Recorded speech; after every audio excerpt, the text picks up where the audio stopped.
about the Celtics and the Nets series, and I'm not surprised by this because I can see the Celtics going up 2-0, defending their home court against the Nets, but it's how they won, which is how I was surprised.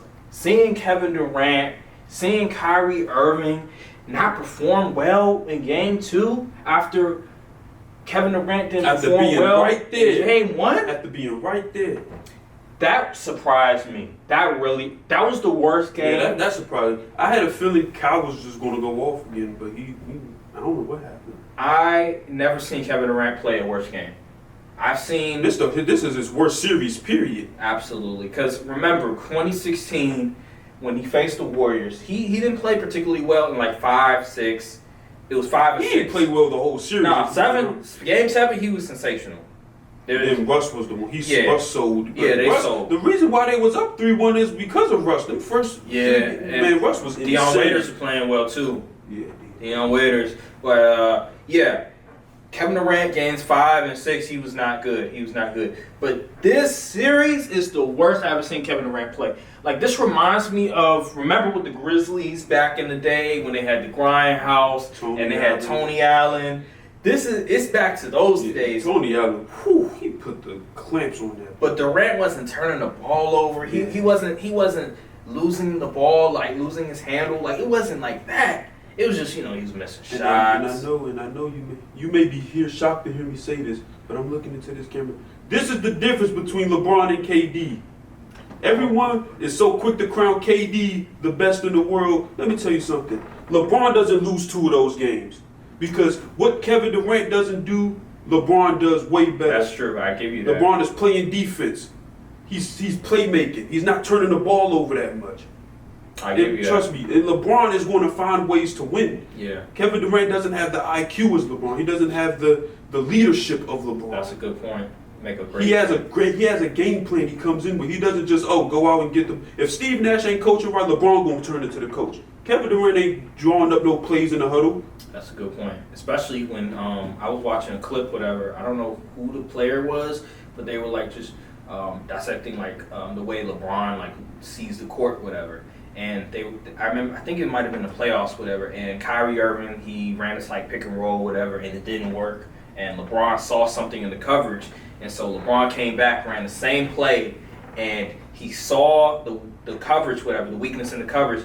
And I think he passed to somebody, I think it was J.R. Smith in the corner, whatever, because he knew he was going to be open by the way that Kyrie Irving and how that didn't work. So just things like that just let you know, like just the basketball savant, his basketball IQ. Like, I don't think Kevin Durant is on that level when it comes to facilitating. So we got to get on Steve Nash's case. Yeah, I agree. Again, how many times do I have to say it? Playground basketball does not work.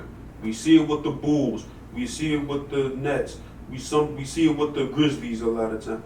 And the only reason it works for the Grizzlies is because they're playing the freaking Timberwolves, another young team with next to no experience in the playoffs. And playground basketball doesn't work. All the teams that run a system is thriving. The Celtics, the Warriors, the Suns, the Heat. Even Milwaukee. The Bucks. Yeah. So I'm like the proof is there. Like, why are y'all just telling your stars, go get a bucket? Because like it doesn't. The player empowerment is ridiculous, and they don't want to get on the player's case because they want to keep the job. And listen, Kevin Durant, Kyrie, they say, hey, we don't need a coach, so they hire Steve Nash. He's basically not the coach. He's just there chilling. He's just chilling. Just there to run practice. Right, pretty much, and just try to doesn't motivate. Make any adjustments. I don't know. It's crazy. No plays being drawn up. I don't even think he even knows what the score is most of the time because he doesn't act with no sense of urgency. He's not drawing up no plays to get Kevin Durant open. It's just bad. It's sad. It is sad because you would think that with a team with Kevin Durant, with Kyrie Irving, they would play a lot better than this. There would be more plays drawn, especially Steve Nash. Like Steve Nash, Hall of Fame point guard, been in the game for a long time, been in several different systems, one of the highest basketball IQs. Like, you would think Steve Nash would be able to do something, but I guess not, especially when you have Kyrie Irving, who's a bit of a head case, and Kevin Durant can be I'm not gonna say a head case, but he wants to do it his way, pretty much. So. And to give credit to the Celtics, they're playing some phenomenal defense. Like this is, in the way they rotating and picking up players, it's ridiculous. It's like, wow. Yeah. Like seeing that defensive masterclass they put on last game was crazy. Yeah, seeing Jason. I honestly thought they could contain maybe one of the two. Right. Either KD or Kyrie. I didn't think they could get both of them on the same game. But hey, man, that's what good coaching does, man. I think I was watching Inside the NBA, and I think they said that Kyrie, he wasn't very assertive that game. He was sort of just passing it off. He wasn't really trying to be too aggressive. Yeah, he wasn't really looking for a shot, which that was weird because you would think that with Kevin Durant and the defense really like putting an emphasis on trying to let him like take ill-advised shots and turn the ball over. You would think that Kyrie Irving would then say, "All right, I'm the number 2.